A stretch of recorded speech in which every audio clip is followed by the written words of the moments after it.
Continuamos con la parte del credo que hace relación al Espíritu Santo. En el numeral 705, donde se habla del Espíritu de la promesa. Todos sabemos que el hombre desfigurado por el pecado y por la muerte, que fue hecho perfecta imagen y semejanza de Dios, después del pecado conserva la imagen, pero pierde esa semejanza con Dios. Queda privado de la gloria de Dios. Así nos lo dice la carta de los Romanos, capítulo 3, versículo 23. Es privado de la vida divina. Es privado de la semejanza con Dios. Toda la economía de la salvación, toda la preparación al misterio de la redención, la realización de esa redención, tienen un único fin, que es llevar al hombre a recuperar esa semejanza perdida, esa gloria de Dios. ¿Qué es lo que Jesús hace? Que es importante, como nos lo explica aquí este numeral. Jesús asume la imagen, Juan 1:14 y Filipenses 2:7 nos lo dice, asumen esa imagen, por eso se hace hombre. Es Filipenses 2:7 y Juan 1:14.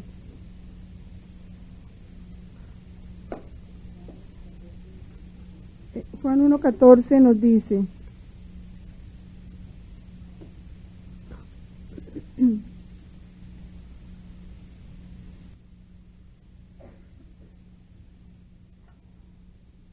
la palabra se hizo carne y puso su morada entre nosotros, y hemos contemplado su gloria, gloria que recibe del Padre como unigénito, lleno de gracia y de verdad.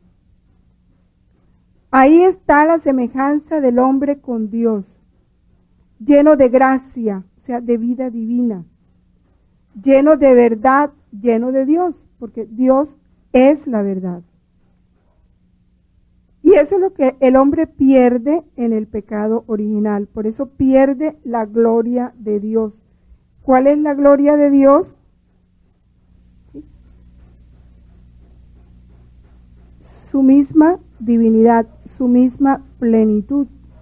Jesús es la gloria del Padre, porque Jesús es el perfecto reflejo del Padre. El Padre se conoce a sí mismo y se ama, y ahí es donde genera al Hijo. Esa es la gloria del Padre, el Hijo. Nosotros perdimos, ¿sí?, esa semejanza con Dios porque perdimos esa filiación divina.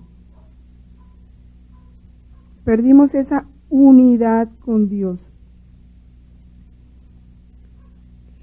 Jesús asume la imagen, se encarna, se hace Dios hombre y restaura esa semejanza con el Padre, volviéndole a dar la gloria, el Espíritu que da vida, porque ¿cuál es la gloria del Padre?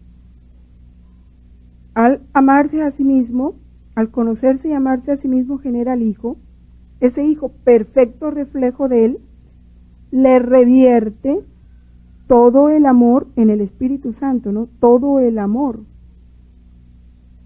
se lo devuelve al Padre, ¿no? Y ese amor que viene del Hijo al Padre es el Espíritu Santo. ¿Sí? Ese es el que glorifica al Padre, porque es otro Dios, que va del Padre al Hijo y del Hijo al Padre. Por eso dice, procede del Padre y del Hijo. Es lo único que glorifica al Padre, su Espíritu, porque es Él mismo, tiene todas las cualidades de Dios. Y eso fue lo que nosotros perdimos. Por eso, ese movimiento único de la Santísima Trinidad quedó interrumpido entre Dios y el hombre. Jesús lo restablece en Él, en su humanidad. Igual María, ¿no? Vamos a leer el numeral 2809 del Catecismo.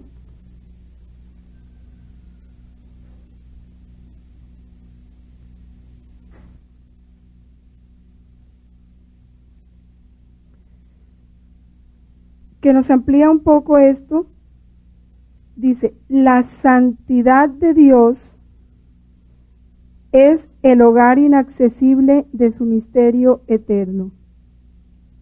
Lo que se manifiesta de Él en la creación y en la historia, la Escritura lo llama gloria, la irradiación de su majestad. Al crear al hombre a su imagen y semejanza, lo corona de gloria, pero al pecar, o sea, lo corona, le participa toda esa irradiación de su santidad y de su majestad. Al pecar el hombre queda privado de la gloria de Dios. A partir de entonces Dios manifestará su santidad, revelando y dando su nombre para restituir al hombre la imagen de su Creador. Cuando leemos la creación del hombre,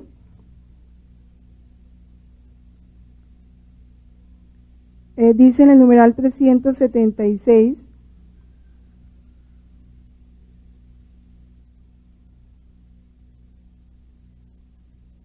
por la irradiación de esta gracia, todas las dimensiones de vida del hombre estaban fortalecidas, mientras permaneciese en la intimidad divina.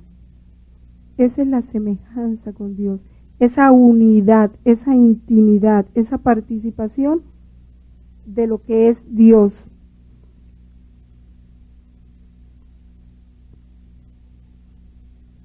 La armonía interior de la persona humana, el hombre no debía ni morir ni sufrir. La armonía interior, la armonía entre el hombre y la mujer, y por último la armonía entre la primera pareja y toda la creación, constituía el estado de justicia original. Eso se pierde por el pecado de nuestros primeros padres. Hay unos volúmenes que nos hablan de una manera muy interesante de esta semejanza.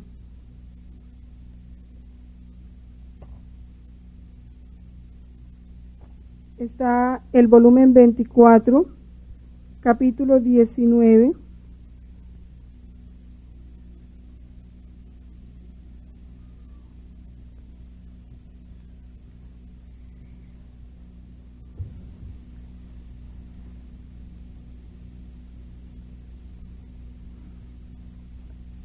Para no leerlo todo, habla de las tres potencias, como esos tres soles, intelecto, memoria y voluntad, que mientras son distintas entre ellos se dan la mano y llegan a formar una sola, símbolo de la Trinidad. Estos tres soles fueron puestos en el fondo del alma humana.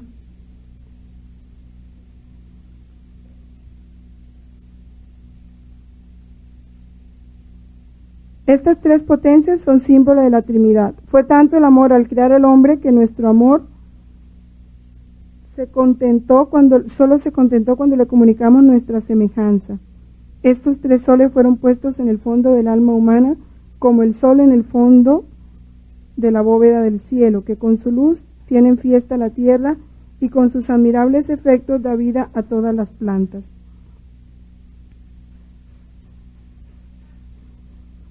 Estos tres soles existen en el hombre, pero se encuentran en las condiciones como cuando el sol resplandece en el cielo, se encuentra rodeado de densas nubes y no puede llenar la tierra con la viveza de su luz.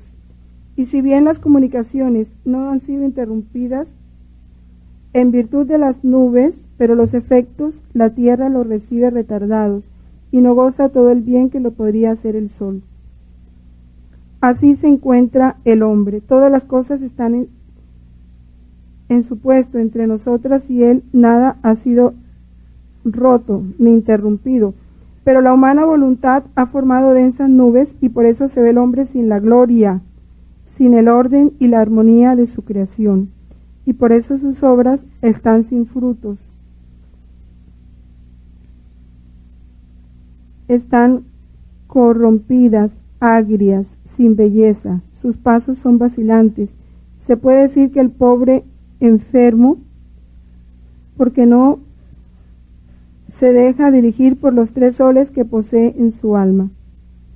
Viniendo a reinar mi voluntad, la primera cosa que derribará será la voluntad humana, y soplando pondrá en fuga las nubes, y el hombre se dejará dirigir por los tres soles que tiene en el fondo del alma, que posee nuestra comunicación. Y de inmediato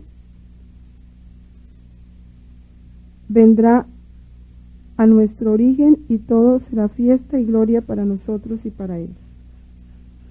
Es ese orden interior, ¿no? Las tres potencias.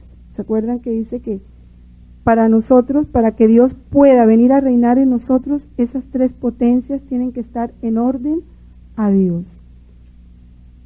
Y es eso lo que nos va a ir recuperando, esa semejanza con Dios. Porque ¿cuál es la semejanza con Dios? Está en la esencia, o sea, el amor y la unidad. Ahí radica nuestra semejanza con Dios, en el amor y la unidad. Cuando nosotros nos volvamos todo amor, y cuando ya no haya dos, sino una sola voluntad, la nosotros esté plenamente unida en la de Dios, entonces vamos volviendo a ese orden que Dios nos. Pero eso lo hace el Espíritu Santo. Por eso es el espíritu de la promesa. Porque como el fin de Dios era que volviéramos a ese orden, Él desde el Antiguo Testamento ya empieza a prometer que enviará el Espíritu. Que el Espíritu gritará en nosotros, Abba, Padre. O sea, Él es el que nos va a hacer sentir nuestra condición de hijos, de verdaderos hijos. Y Él será el que dirá en nosotros, Padre. Él será, porque nosotros fuimos hechos hijos en Jesús. Somos hijos en el Hijo. Y es el Espíritu de Jesús el que en nosotros gritará, Abba, Padre.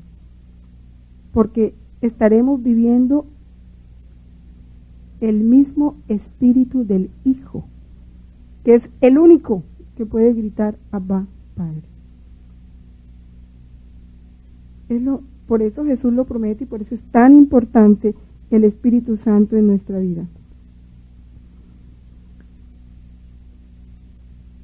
Contra toda esperanza humana, Dios promete a Abraham una descendencia como fruto de la fe y del poder del Espíritu Santo. En ella serán bendecidas todas las naciones de la tierra. En Génesis 18, 1:15, a ver, necesito una secretaria con la Biblia.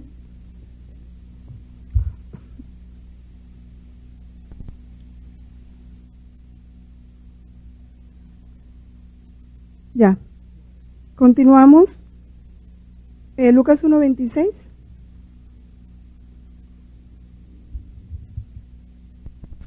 Que todos los nacimientos que van en relación al cumplimiento de la promesa siempre se dan como fruto de la fe y por el poder del Espíritu Santo. Es Dios mostrando que no hay obra humana ahí. Es mostrando su intervención directa en el cumplimiento de esa promesa. Porque es por obra del Espíritu Santo que Sara y Abraham engendran a Isaac. No ya por una forma milagrosa, sino por la vía ordinaria, pero con ese poder de Dios. sabemos que el Espíritu Santo es como el ejecutivo de la Santísima Trinidad, ¿no?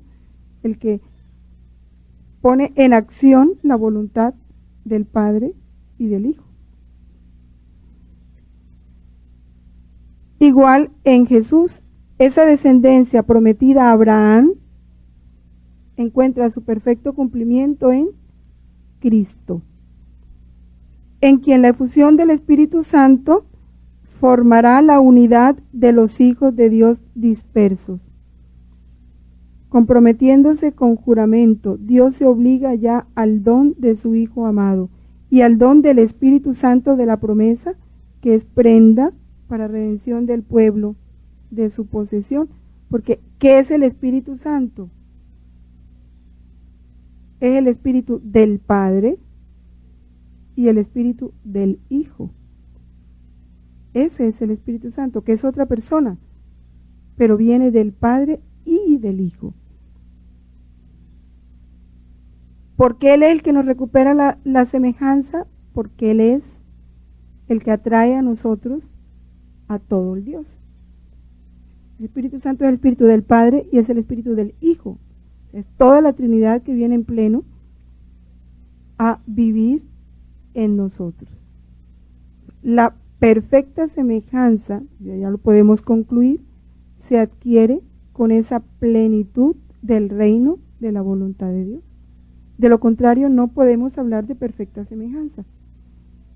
Ya de ahí entendemos más claramente el porqué del purgatorio, ¿sí?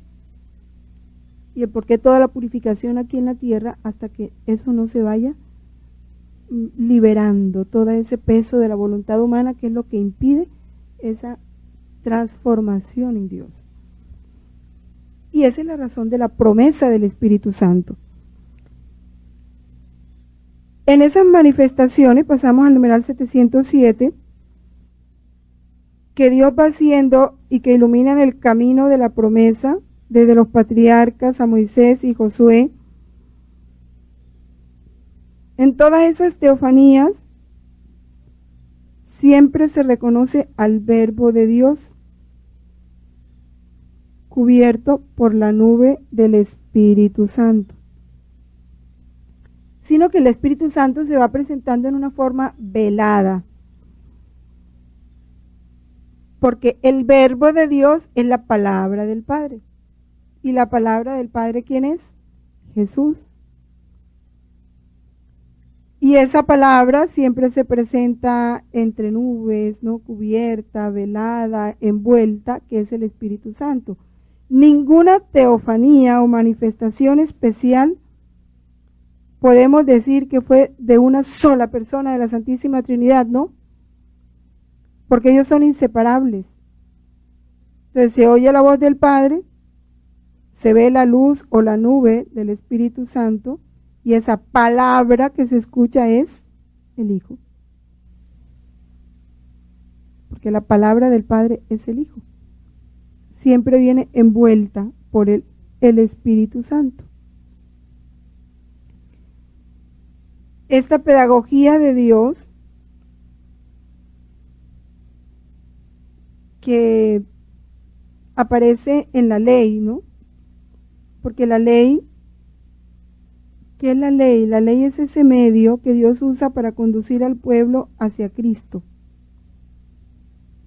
El hombre se había distanciado tanto de Dios, que Dios tuvo que buscar como unos canales, unos parámetros como al comienzo un poco rígidos y fuertes, así como cuando algo está bien torcido, que tú tienes que ponerle algo fuerte para que venza, ¿no?, esa inclinación que tiene este árbol o este material. Eso fue la ley, para poder ir enderezando al hombre hacia Dios, hacia Cristo. Por eso Dios puso al comienzo hay leyes tan minuciosas, tan determinada en todos sus detalles, pero era para ir enderezando al hombre en todo sentido. Ese es el pedagogo que Dios empleó para conducir al pueblo a Cristo. Pero miren tan importante lo que dice aquí, su impotencia para salvar al hombre privado de la semejanza divina y el conocimiento creciente que ella da del pecado, suscitan el deseo del Espíritu Santo. Los gemidos de los salmos lo atestiguan. Esa impotencia del pueblo para adquirir ese conocimiento de Dios va haciendo nacer en él el deseo del Espíritu Santo, sin saber siquiera que existía el Espíritu Santo, porque en el Antiguo Testamento no existía el Espíritu Santo. Vamos a confrontar Gálatas 3:24, Lorena, y Romanos 3:20. Que la fe ya es el encuentro con Cristo, la verdadera fe, o sea, la certeza de su amor. Entonces ya lo que nos debe motivar es el amor, no el cumplimiento de la ley, que es bien importante entenderlo. Y ese deseo de encontrar algo superior a la ley es lo que hace suspirar por el Espíritu Santo. La ley, signo de la promesa y de la alianza, habría debido regir el corazón y las instituciones del pueblo salido de la fe de Abraham. Si de veras escucháis mi voz y guardáis mi alianza, seréis para mí un reino de sacerdotes y una nación santa. Pero después de David, Israel sucumbe a la tentación de convertirse en un reino como las demás naciones. Siempre caían en pensar en un reino terreno. ¿Cuánto nos ha costado y nos sigue costando entender que no somos para vivir una vida terrena, sino celestial? Siempre todo lo vamos refiriendo a lo terreno, porque estamos tan apegados a esto que cómo nos cuesta en todo sentido. El reino, objeto de la promesa hecha a David, será obra del Espíritu Santo, pertenecerá a los pobres según el Espíritu. Vamos a confrontar 2 Samuel 7 y el Salmo 88. A David, ¿sí?, que no necesita una casa de la tierra, que él establecerá su reino. En Lucas 1, 32-33 dice igual: él será grande y se le llamará Hijo del Altísimo, y el Señor Dios le dará el trono de David su padre. Reinará sobre la casa de Jacob por los siglos, y su reino no tendrá fin. Salmo 88, ¿lo tienen listo? Una entre paréntesis, que es la que hacen referencia en el catecismo, y la del no paréntesis es la de la liturgia. Entonces vemos, siempre que Dios habla del reino, pertenece a ese reino obra del Espíritu Santo. Estamos en la era del Espíritu Santo, la era del verdadero reino de Dios. Este olvido de la ley, vamos a leer el numeral 1964 del Catecismo.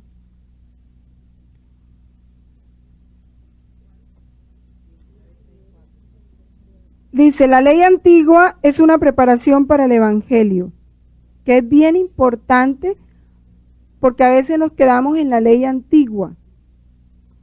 La ley es profecía y pedagogía de las realidades venideras. Todo el Antiguo Testamento es profecía y pedagogía, o sea, preparación. Profetiza y presagia la obra de liberación del pecado que se realizará con Cristo. Suministra al Nuevo Testamento las imágenes, los tipos, los símbolos para expresar la vida según el Espíritu. Vida según el Espíritu. El Espíritu de Cristo, que es el mismo Espíritu Santo.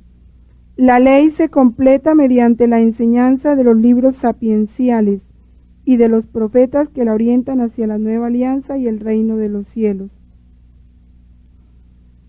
Esta explicación que da aquí de Santo Tomás es bien interesante. Vamos a ponerle bastante cuidado.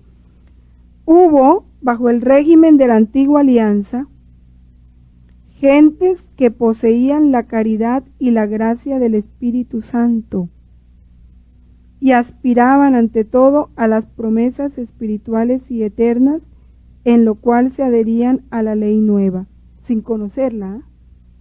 ¡Qué importante! Sin conocer el Espíritu Santo, sin conocer la ley nueva, por tener un corazón abierto al amor de Dios, a esa caridad, se adhirieron a esa ley nueva y a la gracia del Espíritu Santo. Por el contrario, existen en la nueva alianza, y yo agregaría aquí, en la iglesia, con todos los sacramentos, hombres carnales, alejados todavía de la perfección de la ley nueva, para incitarlos a las obras virtuosas, el temor del castigo y ciertas promesas temporales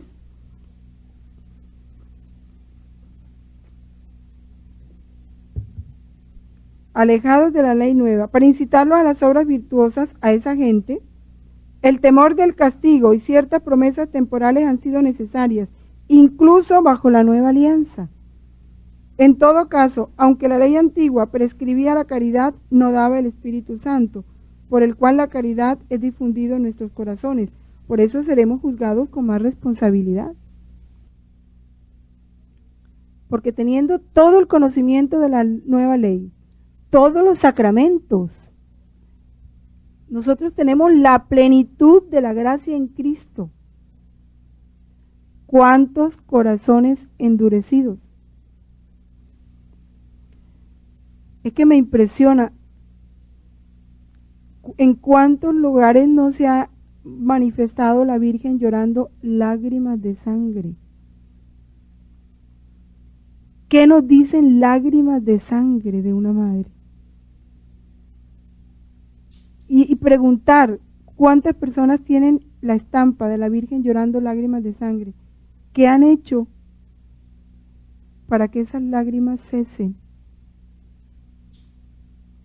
En su interior, ¿eso qué ha provocado? ¿Solo un querer guardarla en un libro o tenerla expuesta en mi casa?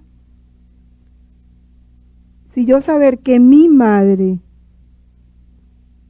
está llorando lágrimas de sangre, se le ha roto el corazón de dolor, ¿qué no hago yo por consolarla? ¿Qué se ha hecho por consolar a María? Siguen los corazones empedernidos. Ese es el dolor, ¿no? De ver tantas cosas y a las que nosotros no respondemos. Me parecía interesante ese numeral por eso.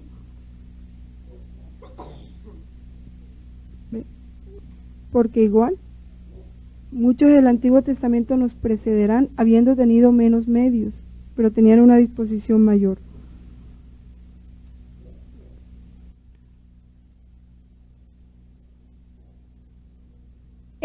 El olvido de la ley y la infidelidad a la alianza llevan a la muerte. En el Antiguo Testamento fue el exilio. Dios permitió que sus enemigos los derrotaran, se apoderaran de sus tierras y los exiliaran. El exilio aparece como un aparente fracaso de las promesas. Como quien dice, todo lo que Dios nos prometió quedó en el aire. Pero en realidad es una fidelidad misteriosa de Dios Salvador y el comienzo de una restauración prometida, pero según el Espíritu, no según la carne. ¿Y qué es importante entender esto? Porque igual hace Dios con nosotros. Dios, por pura fidelidad, permite en nuestra vida el exilio. Perdemos todo lo que creíamos que merecíamos o que se nos había prometido. Nos arroja al exilio. ¿Pero para qué? Ese exilio para nosotros es el comienzo de una restauración, la restauración que Él nos prometió. Él nos restauraría en Cristo. También en nuestra vida se da el exilio, que también para nosotros es el comienzo de una restauración prometida, pero según el Espíritu. Todavía, espero que no, pero nosotros tenemos los esquemas de felicidad según la carne. Felicidad según la carne es tener dinero, tener salud, tener trabajo, tener poder. Esa no es la felicidad según el Espíritu. Y Dios, para restaurarnos según el Espíritu, es posible que nos quite todo eso y someta al hombre al comienzo de una restauración, de una verdadera restauración espiritual según el Espíritu y no según la carne, sin todo eso. Era necesario que el pueblo de Dios sufriese esta purificación. El exilio lleva ya la sombra de la cruz en el designio de Dios. Y el resto de pobres que vuelven del exilio es una de las figuras más transparentes de la iglesia. ¿Cuándo vuelve del exilio? Cuando ya el exilio nos ha purificado. Nos ha doblegado esa voluntad humana. Nos ha hecho dóciles al Espíritu. Entonces ya Dios puede realizar su obra de reinado en nosotros. Pero mientras esa voluntad humana esté queriendo vivir, no nos trae Dios del exilio. Allá vamos a sentir más ese destierro de todo lo que a nosotros pudo habernos parecido patria, o sea, bienestar, ¿no? Comodidad, felicidad.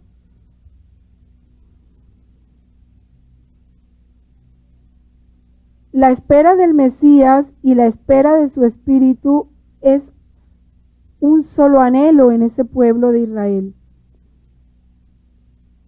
Ya en el profeta Isaías, en su capítulo 43, versículo 19, dice: he aquí que yo lo renuevo. Una de las profecías, algunas de las profecías van referidas al Mesías, otras al anuncio de un espíritu nuevo. Estas dos tendencias proféticas llevan al pueblo de los pobres a que aguarden la esperanza de la redención. Pero esa esperanza de la redención siempre va a un Mesías que viene para traernos o llevarnos a un cielo nuevo, a una tierra nueva, a un espíritu que lo renovará todo. Siempre viene conjunta esa promesa y esa espera.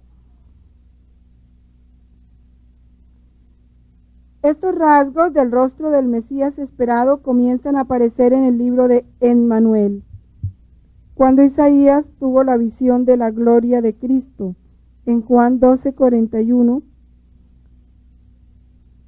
Isaías 11:1-2, Juan 12:41, Isaías 11:1-2. Y un retoño de sus raíces brotará. Reposará sobre él el espíritu del Señor, espíritu de sabiduría e inteligencia, espíritu de consejo y de fortaleza, espíritu de ciencia y temor del Señor. Es ese Cristo que asume la imagen y también la semejanza, porque posee la plenitud del espíritu. En los cánticos del siervo de Yahvé, en Isaías, del capítulo 42, y algunos textos del Evangelio que están escritos en el Catecismo en el numeral 713. Vemos cómo todo eso anuncia el sentido de la pasión e indican cómo enviará el Espíritu Santo para vivificar a la multitud. Y esto es bien importante, no desde fuera, sino desposándose con nuestra condición de esclavos, tomando sobre sí nuestra muerte, puede comunicarnos su propio espíritu de vida. Ojalá subrayemos esto porque hay que meditarlo muy bien. Primero, enviará el Espíritu Santo para vivificar a la multitud, para darnos vida, porque estábamos muertos, pero no desde fuera. Tiene que ser desde dentro, pero para que esa vivificación se dé desde dentro, Él se desposa con nuestra condición de esclavo, se hace uno de nosotros. Toma sobre sí nuestra muerte. ¿Cuál es nuestra muerte? El pecado. Lo que merecimos por el pecado, que es la muerte, el precio del pecado es la muerte, ese precio del pecado que nosotros teníamos que pagar por cada pecado cometido, lo pagó Cristo, para darme su vida, su propio espíritu de vida. Y yo digo que tenemos que meditarlo, porque en la medida en que nosotros meditemos esto, vamos a ir comprendiendo, primero, brotará en nosotros un verdadero agradecimiento hacia Dios, pero inmenso. Y segundo, una disposición tan grande que nos hará tremendamente dóciles al dolor, al sufrimiento y a la muerte. ¿Por qué? Porque si Él, por mí, no sufrió una coronación de espinas, sino 3, ¿y en qué forma? No sufrió una ingratitud de una persona, sino de toda la humanidad. No sufrió una calumnia, sufrió la calumnia de todos, porque unos atestiguaron en falso, otros escucharon el testimonio y no lo desaprobaron. Todos contribuimos a esa calumnia. Nadie lo defendió, nadie, ni sus 12 apóstoles. Traición, calumnia, críticas, burlas, ¿qué no sufrió Jesús? Y ese fue el precio que yo debía haber pagado por mis pecados. Y no me dejó pagarlo a mí, lo pagó a Él. Primero, cuando eso llega a mi vida, no puedo dar yo un céntimo de lo que Él ya pagó por mí. Primero, para corresponderle a Él, para agradecerle. Segundo, para colaborar con Él en favor de mis otros hermanos. No puedo hacer yo por otros lo que Él hizo por mí. No puedo yo agradecerle de cualquier manera, participando de lo que Él sufrió por mí. Entonces, cualquier crucecita que me llegue en la vida, por pequeña que sea, ya para mí se va a hacer una oportunidad de gracia. ¿Por qué? Porque a través de esa cruz el Espíritu Santo me está comunicando su propio espíritu de vida. Y yo debo vivirlo con el mismo espíritu con que Jesús lo vivió. Porque yo seré dócil al Espíritu Santo cuando cada circunstancia de mi vida yo la viva con el mismo espíritu con que Jesús la vivió. Y para poder vivirla con el mismo espíritu con que Jesús la vivió, yo tengo que entrarme en el espíritu de Jesús. Tengo que conocer el alma de Jesús, el corazón de Jesús. Por eso ser devoto del corazón de Jesús y del corazón inmaculado de María, no hay nada externo. Es entrarme en ese corazón. Es vivir lo que ese corazón vivió y vivirlo como Él lo vivió. Si no, todo es pura devoción falsa. Campana que suena y címbalo que retiñe y no más. O sea, de fondo no hay nada. Si no estamos viviendo con esos mismos sentimientos, es el Espíritu. Porque el Espíritu Santo animó a Jesús, animó a María. La vida de Jesús y la vida de María. Es el mismo Espíritu que debe animar todos mis actos.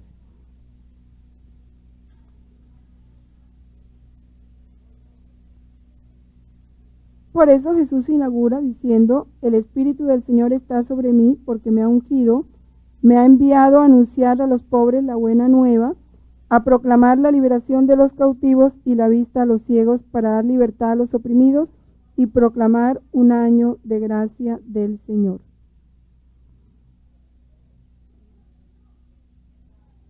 Por eso la promesa del Espíritu Santo, que ya empieza a ser desde Ezequiel 11:19, Lorena, es una promesa muy especial. No tendrán que enseñarse unos a otros, porque ya estará esa ley del Espíritu tan en el corazón del hombre como un conocimiento infuso. No tendrán necesidad de enseñarse. Son promesas muy consoladoras. Y la de Joel 3:1-5 dice: después de esto yo derramaré mi espíritu sobre todo mortal, y profetizarán vuestros hijos y vuestras hijas, vuestros ancianos tendrán sueños, vuestros jóvenes verán visiones, y hasta sobre siervos y siervas derramaré mi espíritu en aquellos días, y realizaré prodigios en el cielo y en la tierra, sangre, fuego y columnas de humo. El sol se convertirá en tinieblas y la luna en sangre ante la llegada del día de Yahvé grande y terrible. Y todos los que invoquen el nombre de Yahvé se salvarán, porque en el monte Sión y en Jerusalén habrá una escapatoria, como ha dicho Yahvé, y entre los supervivientes estarán los que llame Yahvé.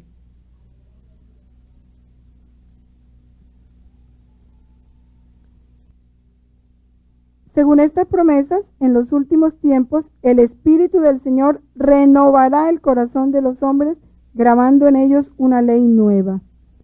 Reunirá y reconciliará a los pueblos dispersos y divididos, transformará la primera creación, y Dios habitará en ella con los hombres en la paz. De esto, vamos a leer el numeral 1965 del Catecismo.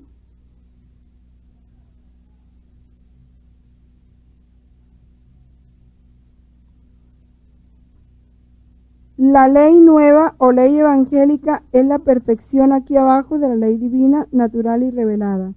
Es obra de Cristo y se expresa particularmente en el Sermón de la Montaña. Es también obra del Espíritu Santo y por él viene a ser la ley interior de la caridad. Comenzaré con la casa de Israel una alianza nueva, pondré mis leyes en su mente, en sus corazones las grabaré, y yo seré su Dios y ellos serán mi pueblo. Hay un capítulo del volumen 12 muy interesante donde nos habla de estos últimos tiempos y de esta renovación que Dios hará a través de su Espíritu. Es el volumen 12, la página 124.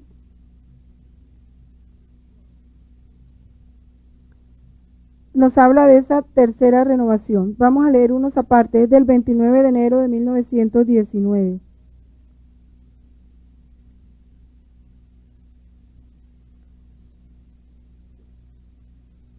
Dice: en los primeros, quiero hacerte saber el orden de mi providencia. En cada periodo de 2000 años he renovado el mundo.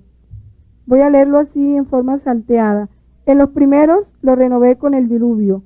En los segundos 2000 años lo renové con mi venida a la tierra, en la que manifesté mi humanidad, de la cual como de tantas fisuras se tralucía mi divinidad.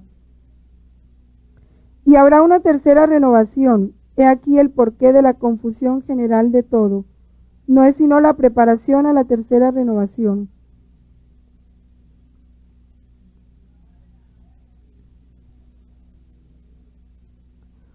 En esta tercera renovación, mi amor quiere desahogarse y quiere dar a conocer los excesos que mi divinidad obraba en mi humanidad.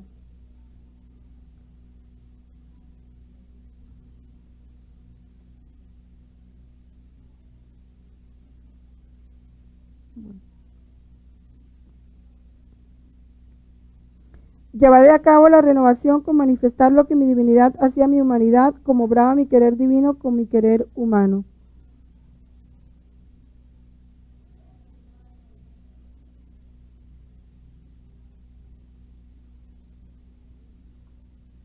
He aquí porque a menudo te hablo del vivir en mi voluntad, que hasta ahora no he manifestado a ninguno. A lo más han conocido la sombra de mi voluntad, la gracia, el encanto, la dulzura que contiene el hacerla, pero penetrar dentro, abrazar su inmensidad, multiplicarse conmigo y penetrar en todo, abandonar los modos humanos y obrar con modo divino, esto todavía no es conocido. Pero yo poco a poco me abriré camino, manifestando ahora una verdad, ahora otra, de este vivir en mi voluntad.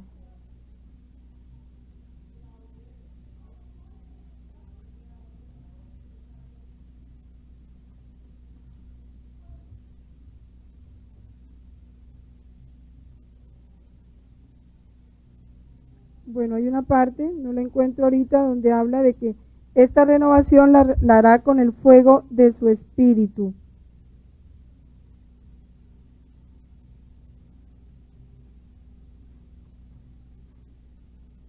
No obrará más humanamente, sino que penetrando en mi voluntad, sus actos se multiplicarán por todos, en modo todo divino, y tendré la gloria divina por parte de las criaturas, ¿no? Estamos hablando de esa recuperación de la gloria.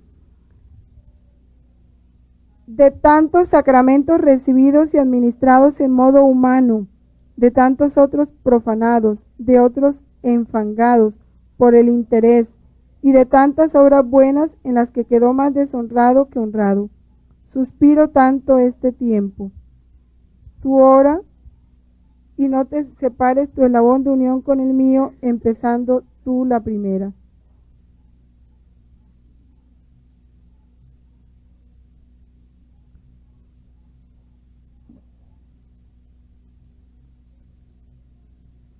Entonces, esta tercera renovación es la renovación con el Espíritu Santo, el Espíritu de la verdad, el Espíritu del amor. Vamos a hablar entonces ya de la cuarta parte, vamos a entrar en esta cuarta parte del Espíritu Santo, en el numeral 717.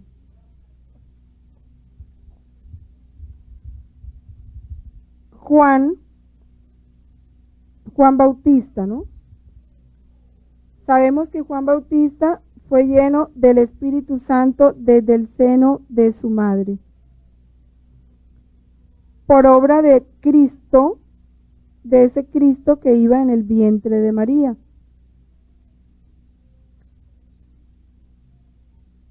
Y es importante lo que dice aquí el catecismo, esa visitación de María a Isabel se convirtió en la visita de Dios a su pueblo.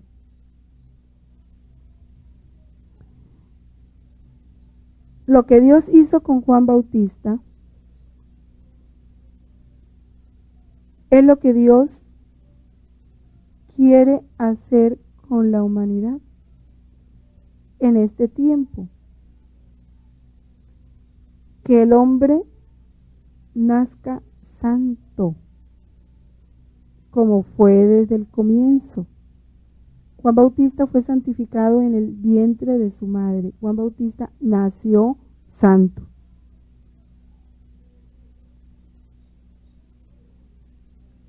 Y allá es donde Dios nos quiere llevar, a esa renovación total en el espíritu. Por eso lo que María hizo con Isabel es un símbolo, una profecía. Fíjense que ella es la puesta por Dios para entrarnos en ese reino, para establecer el reino. es la visita de ella a su pueblo.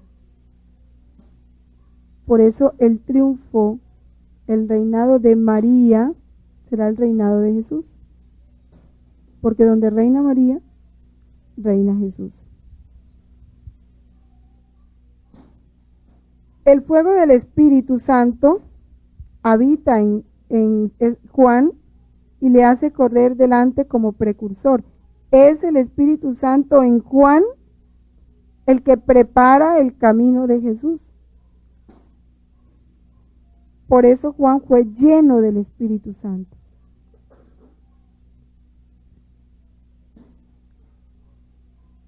El Espíritu Santo culmina la obra en Juan de preparar al Señor un pueblo bien dispuesto. Juan es más que un profeta. En él, por eso es el más grande, dice la Biblia, de los nacidos de mujer, porque en él el Espíritu Santo consuma. O sea, en él cierra, él es el broche con que Dios cierra ese hablar a través de los profetas. Porque después de Juan viene Cristo, en donde Dios se nos comunica en plenitud. Cristo es la plenitud de la revelación. Después de Cristo,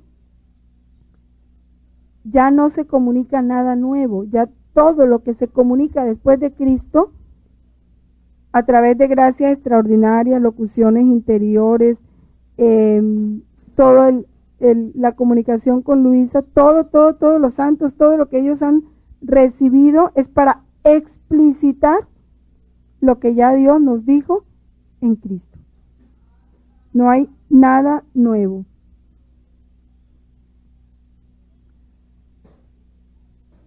Él es la voz del Consolador. Juan, la voz del Consolador que llega. Como lo hará el Espíritu de la verdad, vino como testigo para dar testimonio de la luz. Por eso él dice, yo no soy la luz. Yo doy testimonio de la luz. Con respecto a Juan, el Espíritu colma así las indagaciones de los profetas y la ansiedad de los ángeles. Aquel sobre quien veas que baja el Espíritu y se queda sobre él, ese es el que bautiza con el Espíritu Santo. Yo lo he visto y doy testimonio de que este es el Hijo de Dios. He aquí el Cordero de Dios. Ya a él se le había dado la señal, ¿sí? Aquel sobre quien veas que baja el Espíritu Santo. Y ya sabemos cuándo Juan se da cuenta de eso. En el Jordán, cuando lo bautiza. Y Juan estaba haciendo un bautismo de penitencia. Es que es hermoso. Juan estaba haciendo un bautismo de penitencia. Y había colas inmensas. Y todo el que se metía en esa cola estaba diciéndole a todo mundo, yo soy un pecador. Vengo a entrar en un periodo de penitencia. Y Jesús, que en su humanidad estaba toda nuestra humanidad, va con nosotros ahí a recibir ese bautismo de penitencia, porque él iba a hacer todo lo nuestro. Y viene el Padre y manifiesta sobre él la verdad, su verdad. Este es mi Hijo amado, en quien yo me complazco. Lo pone de manifiesto ante Juan, que fue el único que lo entendió, porque otros oyeron, ¿no? Como un trueno, pero no entendieron nada. Vamos al numeral 2684.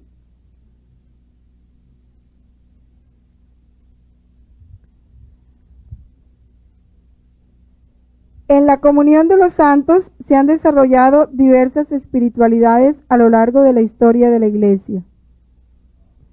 El carisma personal de un testigo del amor de Dios hacia los hombres puede transmitirse a fin de que sus discípulos participen de este espíritu, como aconteció con el espíritu de Elías, a Eliseo y a Juan Bautista.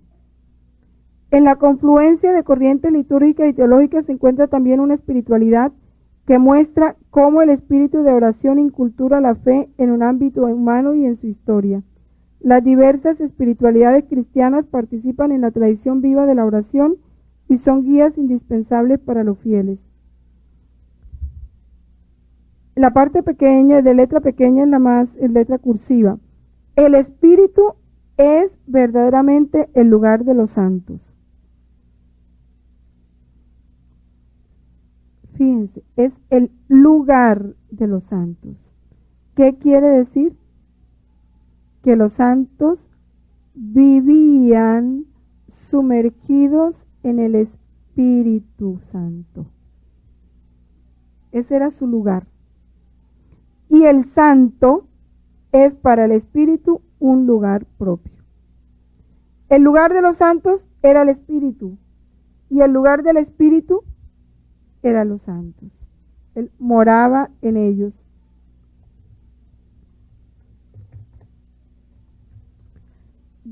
Ya que se ofrece a habitar con Dios y es llamado templo suyo. Ahora, esto, que en un tiempo fue algo particular para unos pocos, hoy tiene que ser, debe ser lo más normal para nosotros. Por eso digo, que nosotros nos vayamos acostumbrando a saber, a sentir y a vivir esta verdad. Somos ciudadanos del cielo. Nuestro lugar es el seno de la Santísima Trinidad. Ahí es donde tenemos que vivir. Y nosotros tenemos que ser un lugar para la Santísima Trinidad, donde ella pueda morar, reposar, establecerse, reinar. Eso debe ser lo común en nuestra vida. Y hacia allá tenemos que tender.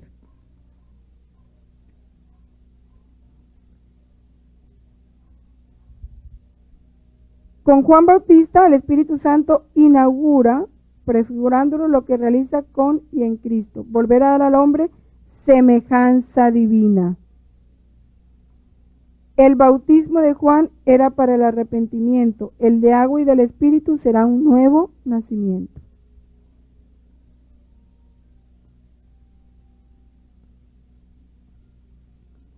Esa semejanza divina que tenemos que adquirir. María y el Espíritu Santo. María es la obra maestra de la misión del Hijo y del Espíritu Santo en la plenitud de los tiempos. Sabemos que es la obra maestra de la misión del Hijo porque el fruto completo y perfecto de la redención se dio en María, en plenitud. La primera redimida en plenitud. Comió ese fruto completico desde su inmaculada concepción. Y es la obra maestra del Espíritu Santo, porque es la llena de gracia, la llena del Espíritu. No, María no realizó ningún acto, por pequeño e insignificante que fuera, como el respirar, como el palpitar, como el pestañear, que no fuera fruto del Espíritu Santo, de la misma voluntad de Dios en ella. No tuvo ningún acto hecho con su propia voluntad. Todo fue fruto de ese Espíritu en ella. Por eso es llena del Espíritu Santo.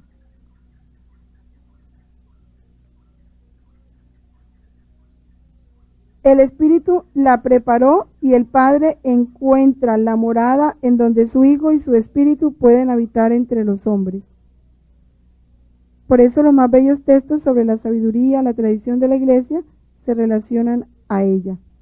Trono de la sabiduría.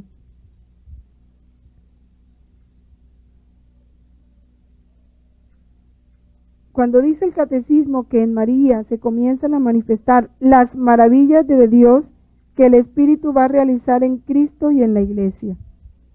Primero, en el tiempo se dan en María. En la eternidad no, porque en la eternidad se vive en un acto único y eterno y Cristo siempre ha sido, Cristo es eterno. Pero en el tiempo como Dios hombre, en María se prefiguró todo lo que el Espíritu iba a realizar en Cristo y en su Iglesia. Y qué importante es entenderlo. Yo digo, a María hay que contemplarla. Sí, es una criatura excelsa. Nadie la va a alcanzar. Pero no mirarla como algo lejano, como algo solo para, así como algo bonito, que yo miro, pero solo para contemplarlo desde fuera, nunca lo voy a alcanzar, no. Todo lo que se realizó en María, el Espíritu quiere realizarlo en su Iglesia, o sea, en los miembros de ese cuerpo místico de Cristo. Cada uno en la medida en que Dios señaló para cada uno, pero que en cada uno sea plenitud. Que Dios colme en mí su proyecto de amor en plenitud, que no quede nada por realizarse en mí de lo que Él programó y proyectó para mí. Que no haya nada en mí que obstaculice esa obra del Espíritu Santo. Y no olvidemos lo que dice San Luis María Griñón de Montfort, que cuando María está en un alma, el Espíritu Santo puede trabajar con más docilidad en esa alma, que muchas veces la obra del Espíritu no se realiza en un alma porque no encuentra en ella suficiente espacio para María. Ella es la esposa del Espíritu Santo. Es con ella que el Espíritu Santo engendra y hace crecer a Jesús en nosotros. Es María. Por eso digo, hay que tomarla más como una posesión, algo mío, como en ella lo que yo tengo que alcanzar y no algo como fuera para admirarlo y no más, no, más que para admirarlo es para vivir en ella, vivir con ella y vivir como ella. Ahí es donde tiene que radicar la verdadera devoción de María, tender hacia ella, a vivir su misma vida con su mismo espíritu. Sabemos que ese llena de gracia era algo que convenía y que era necesario, porque si eso no hubiera sido, jamás hubiera podido encarnarse. Tal vez lo que más importante que nos detengamos es en esto. Cuando ella lleva en sí al Hijo Eterno, es la acción de gracias de todo el pueblo de Dios y por tanto de la Iglesia. Esa acción de gracias que ella eleva en su cántico al Padre en el Espíritu Santo. Cuando María cargó a Jesús, llevaba en Jesús a toda la humanidad. Cuando María agradece en nombre de toda la humanidad. María no realizó ningún acto individual, lo mismo que Jesús. Ella encerró en su vientre a toda la humanidad. Cuando Jesús fue concebido, fuimos concebidos con Jesús en el seno de María. Y María era consciente de eso. Por eso es corredentora. Porque ella, al igual que Jesús, pagó por cada uno de nosotros, por participación, todo lo que nosotros merecíamos por el pecado. María no tenía por qué sufrir. No había en ella la mancha del pecado original. Todo el dolor y el sufrimiento que María asumió fue voluntario y en razón de nuestra redención. En María, el Espíritu Santo realiza el designio benevolente del Padre, concibe y da luz al Hijo de Dios por obra del Espíritu Santo. Su virginidad se convierte en fecundidad única. por medio del poder del Espíritu y de la fe.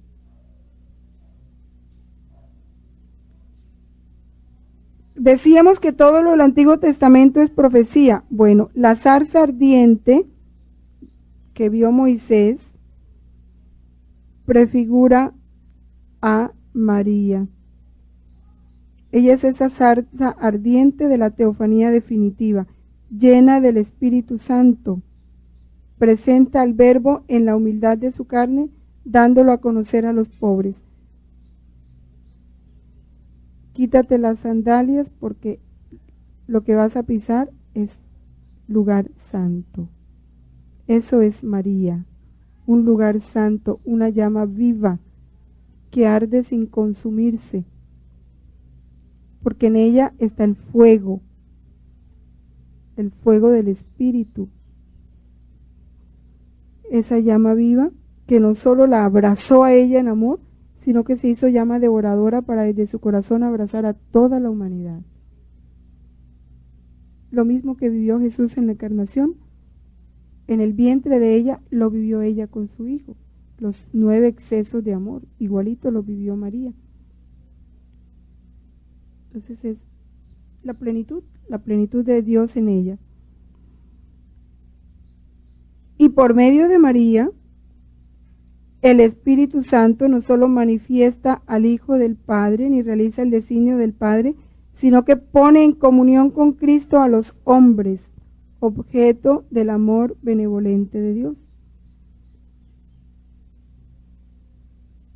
El Espíritu Santo pone en comunión con Cristo, nos pone en comunión con Cristo. Porque eso es lo que hace el Espíritu Santo en el bautismo. ¿Qué es lo que hace? Nos mete en Cristo. Es el Espíritu Santo, nos incorpora en Cristo. Y es el Espíritu Santo esa vida que circula en todos los miembros del cuerpo místico de Cristo, porque es el mismo Espíritu de Cristo, el Espíritu que debe correr en todos nosotros. Y con un único fin, porque ¿cuál es el fin del Espíritu Santo en nosotros? Transformarnos en Cristo. Por eso todo aquello que se opone a nuestra transformación en Cristo contrista al Espíritu Santo. ¿Qué es lo que el apóstol dice? No contristéis al Espíritu de Dios. ¿Y qué es lo que más se opone a nuestra transformación en Cristo? La voluntad humana. Eso es. Entonces, el mayor gozo del Espíritu Santo es nuestra unificación con la voluntad de Dios. Y eso se da en la crucifixión. Tenemos que morir. Si no hay muerte, Cristo no puede vivir en nosotros. Por eso cada momento de dolor, de cruz, de negación, de fusión de nuestra voluntad en la de Dios, es una muerte y al mismo tiempo una resurrección. Eso es algo que se da permanente. No solo cada año en Pascua, no. Cada año en Pascua se celebra, se conmemora, pero eso tiene que ser un día a día, un instante tras instante. Que nosotros seamos objetos del amor benevolente de Dios. Dios nos ama. Y nos ama inmensamente, eternamente, infinitamente.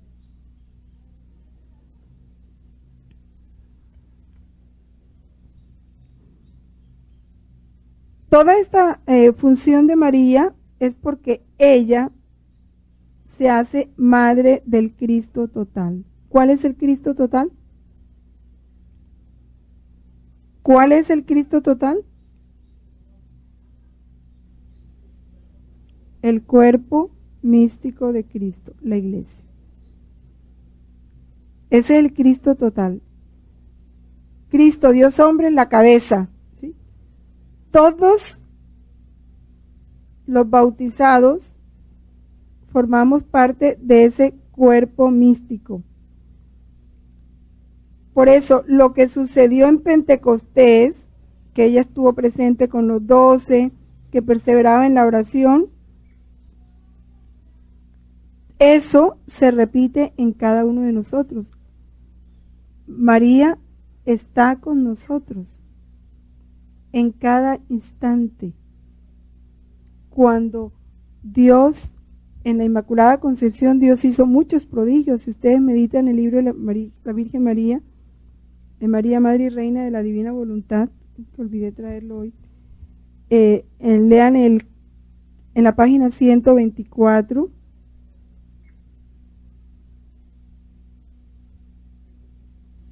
vamos meditando cómo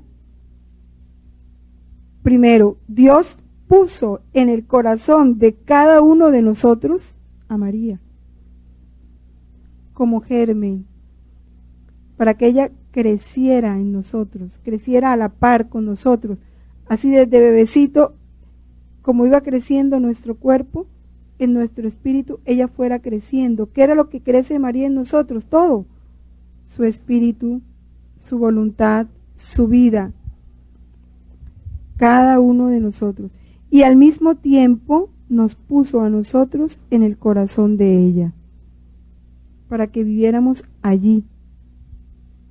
Porque si estamos llamados a vivir en el seno de la Trinidad, el modo más fácil es viviendo en el corazón de María, porque el corazón de María está en la Trinidad, vive en la Trinidad. Pero yo digo, son, como le decía esta mañana a los niños, son regalos que Dios nos ha hecho, y que por falta de conocimiento, por falta de meditación, si acaso los hemos puesto en el cuarto más oscuro de nuestra vida, y allí están empolvados, sin siquiera abrirlos, sin siquiera contemplarlos, y mucho menos disfrutarlos. Y el dolor de Dios de habernos dado tanto, y nosotros ni siquiera, es que no nos percatamos ni de abrir el paquete para ver qué es lo que Dios nos dio. Y eso es una verdad. Ella es la madre de nosotros, mamá. Y lo que hizo con los apóstoles lo quiere hacer con cada uno de nosotros. Pero tenemos que vivir muy unidos a ella.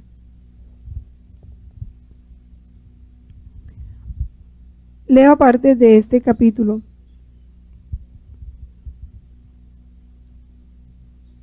Ella tiene el derecho de generar en su corazón materno a sus hijos ya herederos.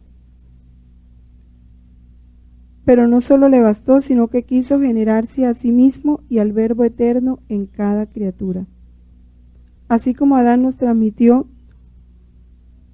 la triste herencia de los males, la Reina Celestial, mediante su propia vida vivida en la divina voluntad, puede ofrecerle a sus propios hijos el derecho de heredar todos sus innumerables bienes. Todos sus bienes, ella quiere que los heredemos.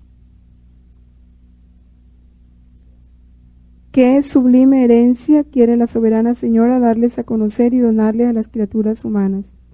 Ella, que vive en sus almas, quiere hacerlas partícipes de su maternidad divina. Quiere que ellas generen en sí mismas a Jesús, que le sean madre, que lo defiendan de cualquier ofensa y que lo amen con ese mismo amor con que ella lo ama. Ese capítulo es bellísimo, los invito a meditarlo ya con más detenimiento ustedes en su casa.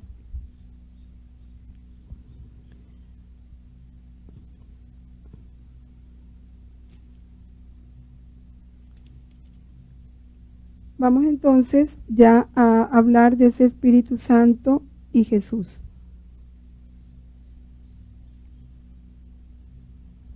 Toda la misión del Hijo y del Espíritu en la plenitud de los tiempos se resume en que el Hijo es el ungido del Padre desde su encarnación.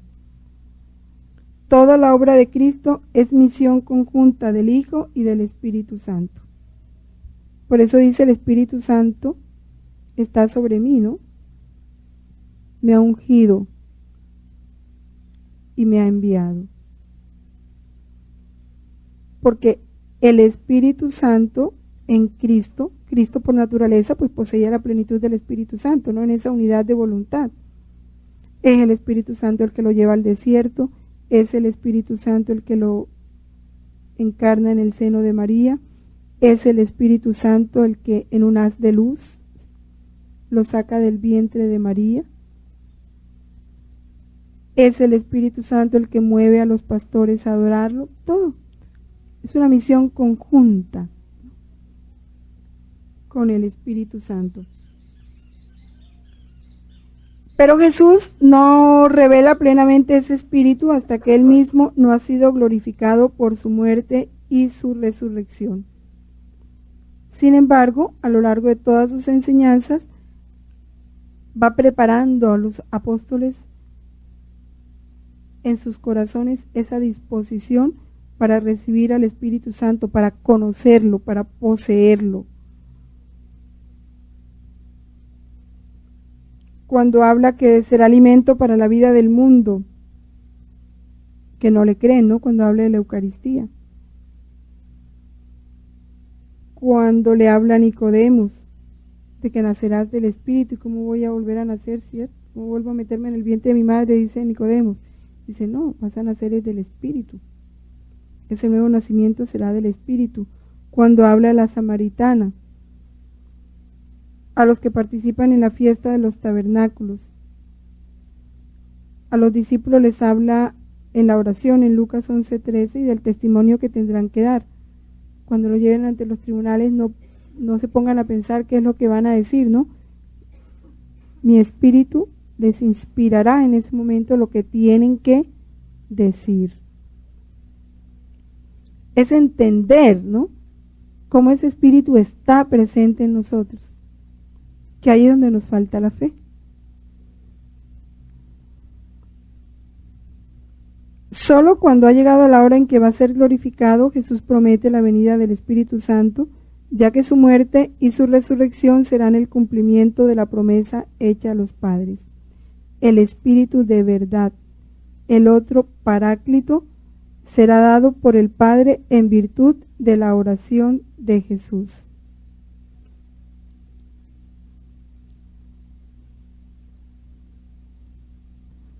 Jesús lo enviará de junto al Padre, porque Él ha salido del Padre. El Espíritu Santo vendrá, nosotros lo conoceremos, estará con nosotros para siempre, permanecerá con nosotros. Nos lo enseñará todo, nos recordará todo lo que Cristo nos ha dicho y dará testimonio de Él. Por eso el Espíritu Santo es la memoria. El Padre es la voluntad, el Hijo es la inteligencia y el Espíritu Santo es la memoria. Nos recordará todo lo que Cristo nos ha dicho y dará testimonio de Él. Nos conducirá a la verdad completa y glorificará a Cristo. ¿Cómo va a glorificar a Cristo en nosotros? Transformándonos en Él.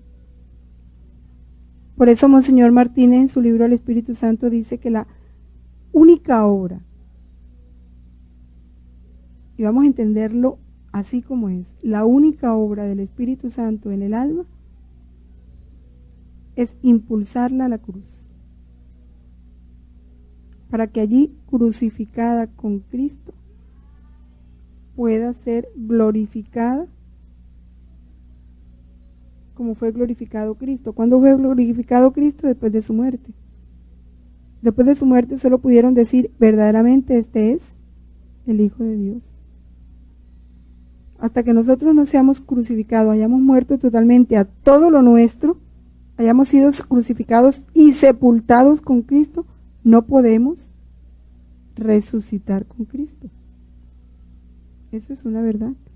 Mientras más facilitemos esa obra del Espíritu en nosotros, no poniendo resistencia, más rápido la hace. Pero eso va en cada uno. El dejarnos desposeer, despojar, purificar, que realice la obra en nosotros.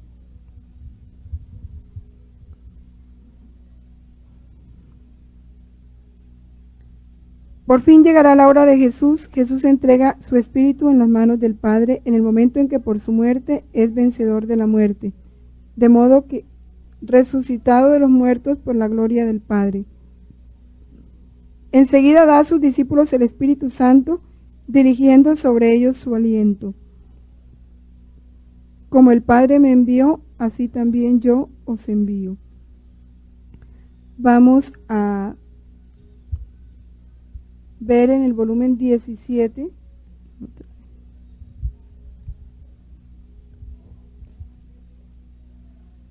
capítulo 18.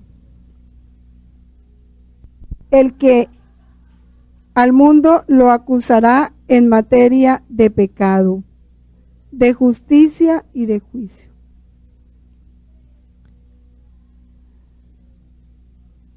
El que no conoce el pecado, es el Espíritu Santo el que da la conciencia de pecado.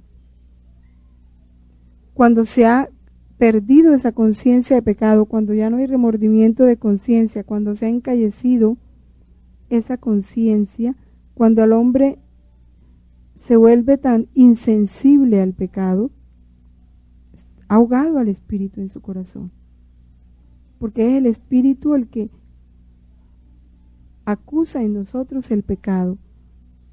El remordimiento es obra del Espíritu. La intranquilidad de conciencia es obra del Espíritu, que nos está acusando de pecado para llevarnos a la verdadera justicia, a la vida de la gracia, a darle a Dios lo que Él merece, a reconocer que hemos ofendido a Dios, a pedirle perdón, a someternos al juicio que merecemos. Pero mientras ese proceso no se da en el corazón, se está ahogando el Espíritu Santo.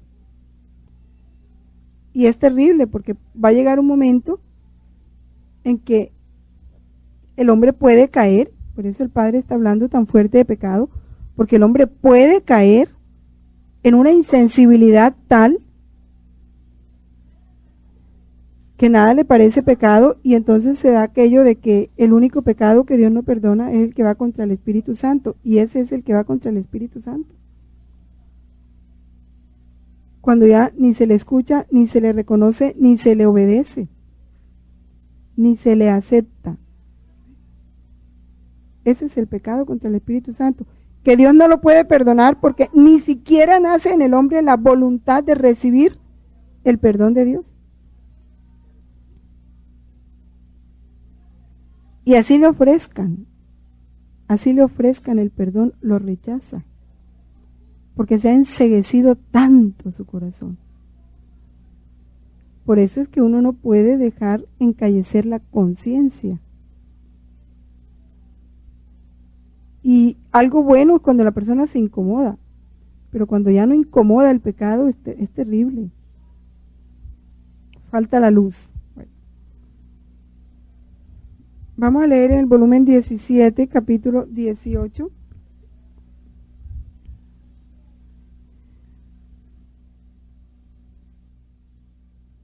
Habla de que cada sentido era una comunicación entre el alma y Dios. Dice Jesús que Él hizo más que un padre que organizando las bodas de un hijo no solo le prepara el alojamiento, los vestidos, el alimento y todo lo que pueda hacer feliz a su hijo, sino que da valor al hijo y le dice: nos separaremos, es verdad, pero desde lejos tú sentirás mi vida y yo la tuya. Tú sentirás mi pensamiento y yo el tuyo. Tú mi respiro, mi latido y yo los tuyos. Así que estaremos lejos y cerca, separados e inseparables.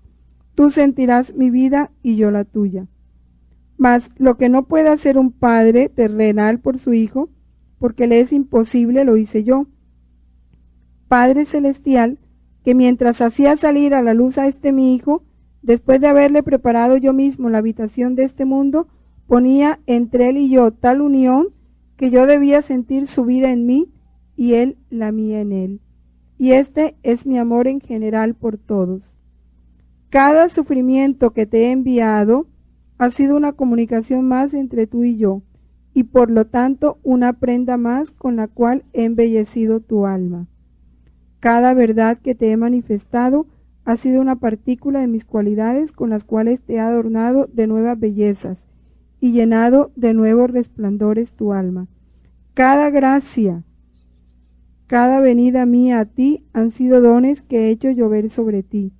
No he hecho otra cosa que multiplicar mis comunicaciones a cada instante para plasmar en ti las diversas bellezas mías, mi semejanza, para que tú vivas conmigo en el cielo y yo viva contigo en la tierra.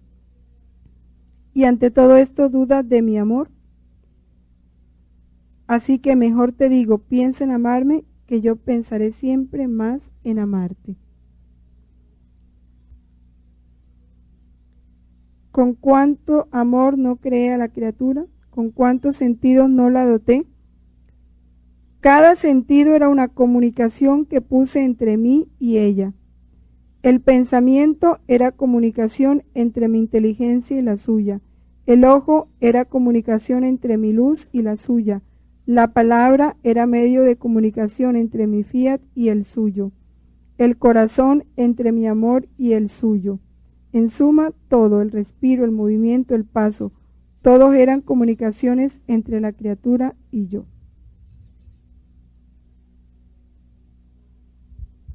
Por eso dice que derramó el Espíritu Santo, ¿no?, en nuestros corazones. Su amor lo puso en nuestros corazones a través de ese Espíritu. Para que a nosotros, ¿por qué? Porque así como el Espíritu Santo procede del Padre al Hijo y del Hijo al Padre, como nosotros fuimos creados en el Hijo, nosotros en el Hijo teníamos que seguir haciendo lo mismo, recibir ese espíritu de amor del Padre y devolvérselo. Esa es nuestra tarea. Terminamos entonces con el Espíritu Santo y la Iglesia. En el día de Pentecostés, el Espíritu Santo se comunica ya como una persona divina, ya como algo diferente al Padre y al Hijo.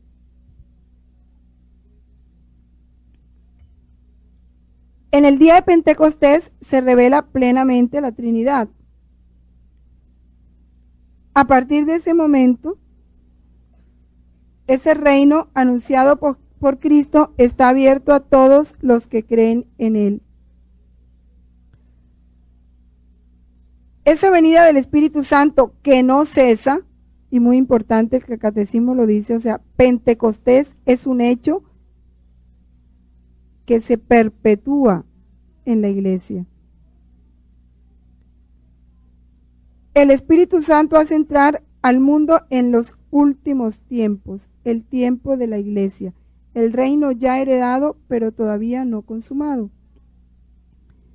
¿Se acuerdan cuando meditamos en esas tres eras, los tres fiat, que decíamos que antes de este tiempo, antes de Luisa, éramos menores de edad?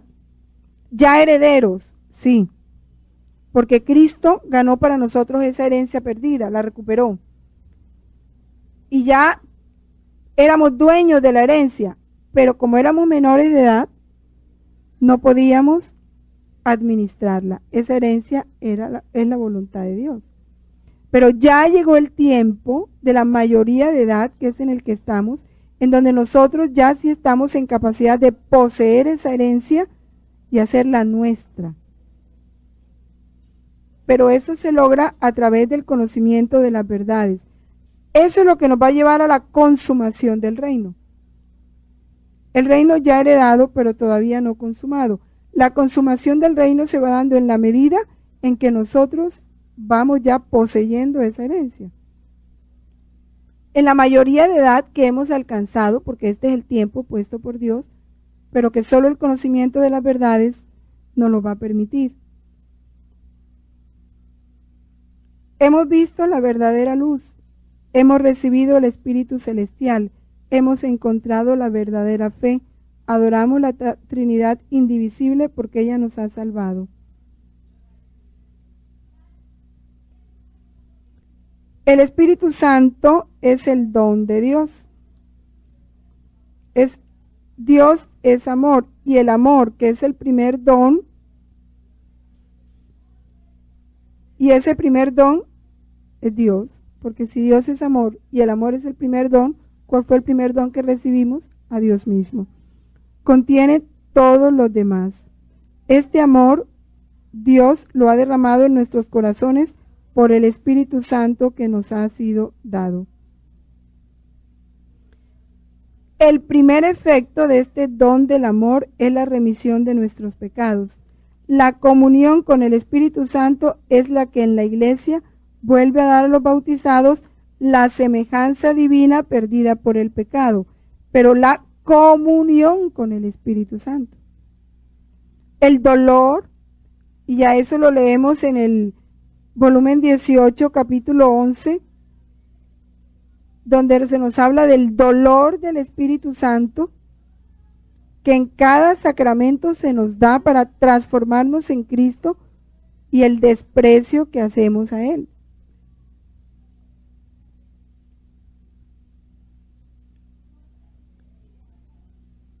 Es la comunión con el Espíritu Santo, comunión, una unión permanente con el Espíritu Santo. Al unirnos nosotros a esa voluntad divina, solo de esa manera podemos vivir en comunión con el Espíritu Santo. Nosotros hemos tenido al Espíritu Santo igual que, ¿no?, como un cajero automático. Llegó la hora del examen, entonces la novena del Espíritu Santo, ¿sí? Y después, para el rincón. Llegó un momento de problema, Espíritu Santo, ilumíname, entonces otra vez vamos al cajero para el Espíritu Santo, y después al rincón. No hay una comunión con el Espíritu Santo. Se trata de una vida, ¿sí? No de no de buscarlo a Él por momentos, ¿no? Algo temporal, no. Si es un don, es el que nos va a restituir la semejanza divina. Él nos da las arras o las primicias de nuestra herencia. Ya sabemos cuál es la herencia, la voluntad de Dios. Las primicias de esa herencia, o sea, el germen de esa voluntad de Dios, de ese reino de Dios, nos lo da el Espíritu Santo, la vida misma de la Santísima Trinidad, que es amar. El Catecismo lo tiene todo, como Él nos ha amado. Este amor, la caridad, amor divino, es el principio de la vida nueva en Cristo, hecha posible porque hemos recibido su fuerza, la del Espíritu Santo. Pero vuelvo, si hay una comunión de vida, entonces el Espíritu Santo vivirá en nosotros la vida misma que vive en la Trinidad, y nosotros es Él el que nos va a llevar a vivir en el seno de la Trinidad, mediante esa corriente de amor. Como lo dice el Catecismo, la vida misma de la Trinidad, que es amar, esa tiene que ser nuestra vida. Gracias a este poder, los hijos de Dios pueden dar fruto.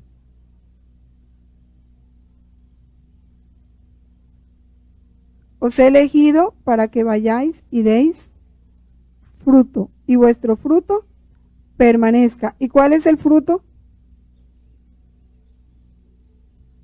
¿Cuál fue la semilla que sembraron en nosotros? Jesús.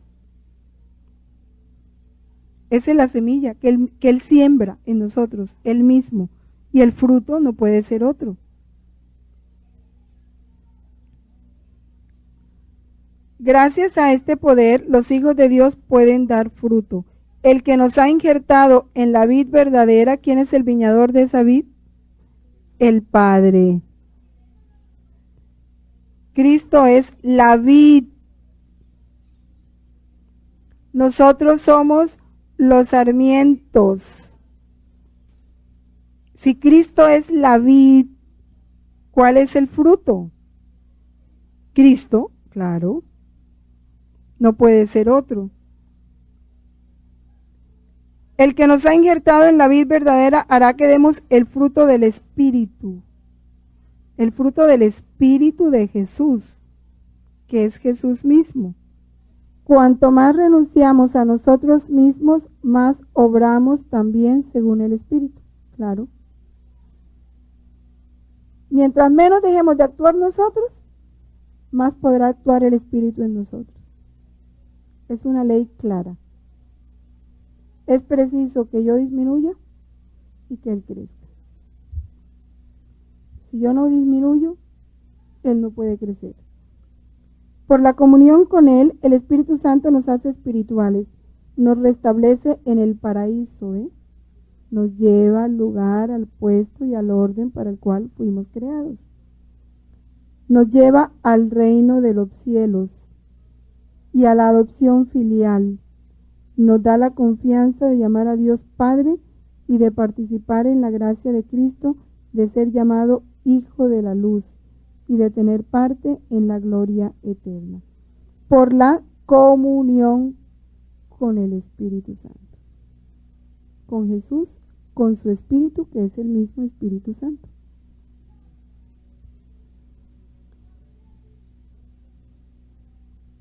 Continuando esta consideración del Espíritu Santo y la Iglesia, la misión de Cristo y del Espíritu Santo, recordemos que se hablaba ya de una misión conjunta, se realiza en la Iglesia, cuerpo de Cristo y templo del Espíritu Santo. Esa misión conjunta asocia desde ahora a los fieles de Cristo en su comunión con el Padre y el Espíritu Santo. El Espíritu Santo prepara a los hombres, los previene por su gracia para traerlos hacia Cristo. Les manifiesta al Señor resucitado, les recuerda su palabra, abre su mente para entender su muerte y su resurrección. Les hace presente el misterio de Cristo, sobre todo en la Eucaristía, para reconciliarlos, para conducirlos a la comunión con Dios, para que den mucho fruto. Así, la misión de la Iglesia no se añade a la de Cristo y del Espíritu Santo, sino que es su sacramento. O sea, en la Iglesia se manifiesta esa misión. Es en la Iglesia donde Cristo y el Espíritu Santo realizan su obra.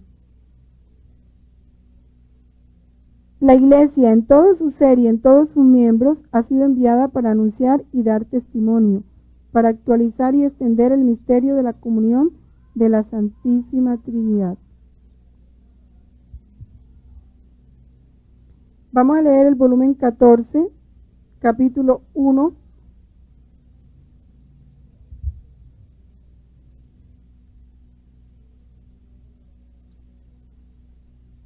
Nos habla del llanto y los sollozos del amor errante.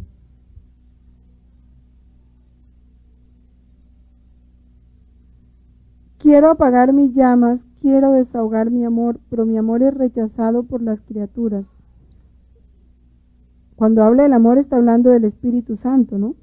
Debes saber que al crear al hombre emití de mi divinidad una cantidad de amor que debía servir como vida primaria de las criaturas, para enriquecerlas, sostenerlas, fortificarlas. Pero el hombre rechazó este amor, y mi amor va errante desde que fue creado el hombre.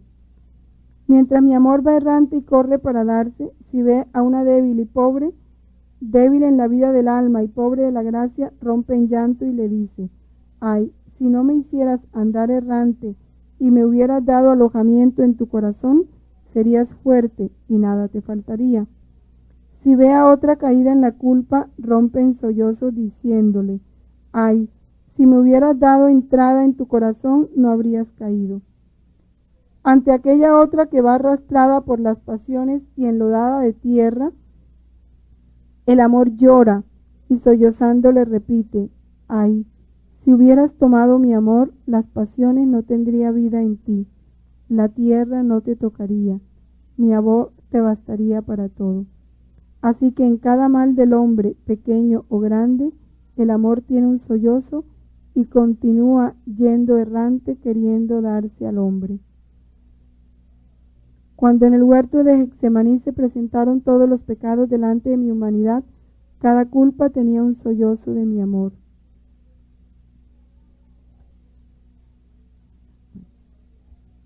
Son los sollozos del Espíritu Santo, ¿no? Cuando ve a la criatura tan lejos de lo que tiene que ser. ¿Por qué se da? Porque no lo ha aceptado en su vida.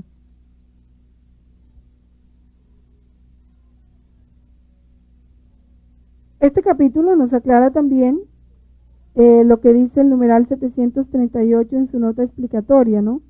Todos nosotros, en la cita de San Cirilo, que hemos recibido el mismo y único Espíritu, el Espíritu Santo, nos hemos fundido entre nosotros y con Dios, ya que por mucho que nosotros seamos numerosos separadamente y que Cristo haga que el Espíritu del Padre y suyo habite en cada uno de nosotros, este Espíritu único e indivisible lleva por sí mismo a la unidad aquellos que son distintos entre sí y hace que todos aparezcan como una sola cosa en Él. Es la unidad a la que tendemos, que todos sean uno, ¿no? Pero esa unidad se dará cuando cada uno de nosotros viva una perfecta comunión con el Espíritu. Entonces, como es el mismo Espíritu el que anima a una y al otro, va a haber una unidad tan maravillosa que nos vamos a asombrar al experimentarla, pero todo eso tiene que ser fruto del Espíritu. De la misma manera que el poder de la santa humanidad de Cristo hace que todos aquellos en los que ella se encuentra formen un solo cuerpo, pienso que también de la misma manera el Espíritu de Dios que habita en todos, único e indivisible, los lleva a todos a la unidad espiritual. El 739. Puesto que el Espíritu Santo es la unión de Cristo, es Cristo cabeza del cuerpo quien lo distribuye entre sus miembros para alimentarlos. El Espíritu Santo es la vida que corre entre los miembros del cuerpo de Cristo. Y ese Espíritu, Cristo lo distribuye entre nosotros para alimentarnos, para sanarnos, para organizarnos en sus funciones mutuas. Cada uno tiene una misión que cumplir: vivificarlos, enviarlos a dar testimonio, asociarlos a su ofrenda al Padre y a su intercesión por el mundo entero. Por eso digo que cuando decimos que el hombre fue creado para conocer, amar y servir a Dios, ¿cuál es el servicio que tenemos que prestar a Dios? El que Dios nos asigne. Y ese servicio, esa función, la realiza el Espíritu Santo en nosotros. Por eso uno no debe marcarse lo que yo tengo que hacer. No, yo tengo que hacer lo que Dios me ha puesto a hacer. Tú puedes querer estar haciendo muchas cosas, pero si Dios te puso en una cama, esa es tu misión. Donde Dios te tiene, porque Él ha dirigido las circunstancias para que estés allí, viviendo lo que Él te ha puesto a vivir. Viviendo tú eso con el Espíritu de Cristo, en el seno de la Trinidad, estás cumpliendo la más perfecta obra. Estás haciendo lo que dice aquí.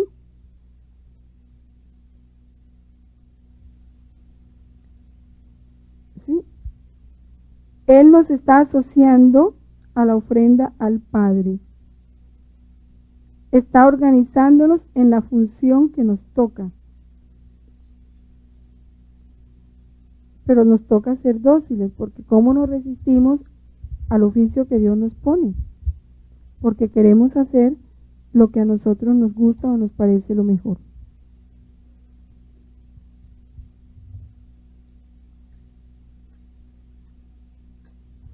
Estas maravillas de Dios ofrecidas a los creyentes en los sacramentos de la Iglesia producen sus frutos en la vida nueva en Cristo según el Espíritu. Las maravillas de Dios ofrecidas a los sacramentos. Ya veíamos cómo en el volumen 12 Dios se queja porque los sacramentos se viven en modo humano, o sea, para un aprovechamiento personal. Ya Él quiere que lo vivamos en modo divino. Saber que el Espíritu Santo en cada sacramento se nos está dando plenamente y que es rechazado por tantos, que es desconocido por tantos, que es pisoteado por tantos. Entonces nuestro deber es darle consuelo, alivio, reparación, correspondencia por todos los que no lo hacen. Eso es recibir los sacramentos en modo divino, no ya humano. Recibir el perdón en la penitencia que tantos no reciben y desprecian. Vivirlos como lo vivió Jesús, porque cada sacramento Jesús lo vivió en plenitud por todos nosotros. Unirnos a Cristo y vivirlo como Él lo vivió.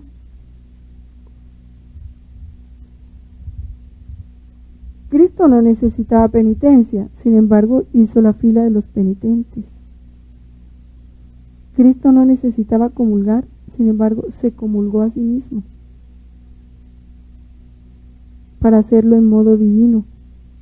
Cristo no necesitaba ser bautizado y quiso ser bautizado. Vivió cada sacramento. ¿Para qué? Para poderlo vivir en modo divino y darle al Padre la correspondencia en nombre de todos nosotros. Lo único que nosotros tenemos que hacer es unirnos a Él y con su mismo espíritu, con su misma voluntad, vivir cada sacramento como Él lo vivió, en modo divino. Son las maravillas de Dios ofrecidas a los creyentes en los sacramentos. El Espíritu viene en ayuda de nuestra flaqueza, pues nosotros no sabemos pedir como conviene, mas el Espíritu mismo intercede por nosotros con gemidos inefables. El Espíritu Santo es el artífice de las obras de Dios, es el maestro de la oración, Él es el que lo hace todo en nosotros. Por eso digo, por eso Dios lo puso, porque Él es el Espíritu Santo el que va del Padre al Hijo, y es el Espíritu Santo el que lleva todo lo del Hijo al Padre. Él lo hace todo. Como lo hizo en Jesús, tiene que ser en nosotros. Pero todo eso se da en la medida en que yo me reconozco nada. Entonces me vuelvo inseparable de esa voluntad divina, porque en la voluntad divina está la voluntad del Padre, del Hijo y del Espíritu Santo. Pero hasta que yo no me reconozca nada, yo no siento la necesidad de vivir en intimidad con Dios. Hay dos citas que quiero terminar de leer. En el mismo volumen 14, se las voy a leer para que en la casa ustedes completen. En los capítulos 14, 15 y 22. Sí, capítulos 14, 15 y 22 complementan lo del numeral 738. Vamos a leer aun cuando sean los titulares.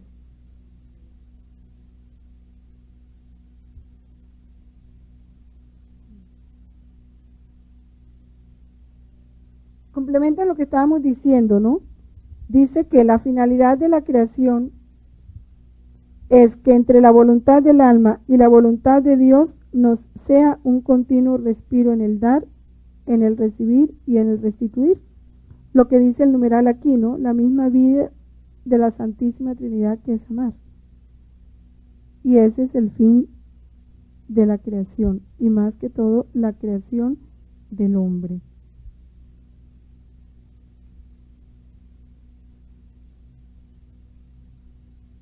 Es estar que hay entre Dios y el alma un continuo respiro en el dar, en el recibir y en el restituir. En el capítulo 15, ya ustedes lo meditan más completamente en su casa, dice que cada acto de la criatura hecho en la voluntad de Dios es una santa misa, en el que se multiplica la vida y la presencia real de Jesús. Eso es lo que nos hace una continua ofrenda al Padre. Nos hace otro Jesús. Hostias vivas, que es el fin de la creación. En la hostia, todos sabemos que la hostia recapitula todo, ¿no? La creación, la redención y la santificación. Esa es nuestra meta. Y en el capítulo 22,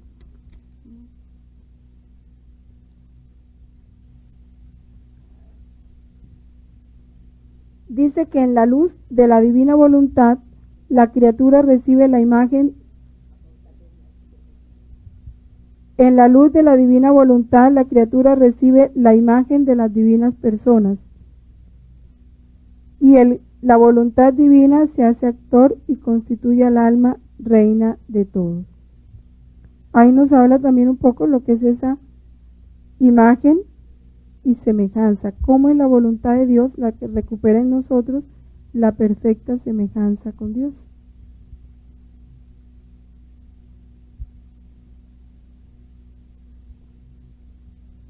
Y en el volumen 18, capítulo 11, ya les había hablado de eso, están los gemidos,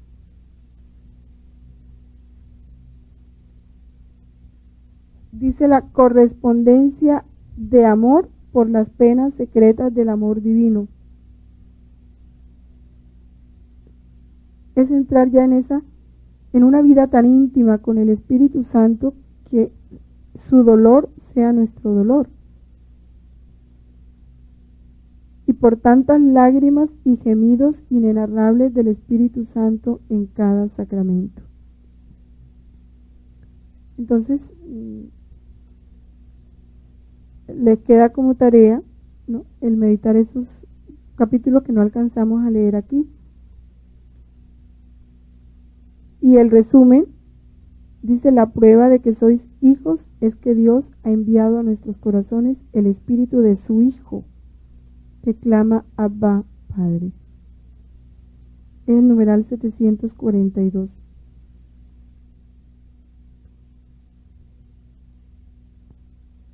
El Espíritu Santo que Cristo, cabeza, derrama sobre sus miembros, construye, anima y santifica a la Iglesia. Ella es el sacramento de la comunión de la Santísima Trinidad con los hombres. Porque la Iglesia es Cristo. Sacramento de comunión de la Trinidad con los hombres. El 742 y 747 nos resumen todo este tema del Espíritu Santo. Yo les insisto que ustedes en su casa mediten lo estudiado aquí.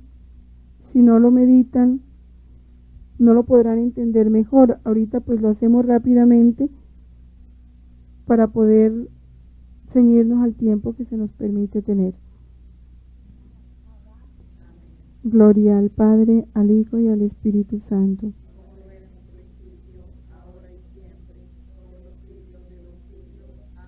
En el nombre del Padre, del Hijo y del Espíritu Santo. Amén.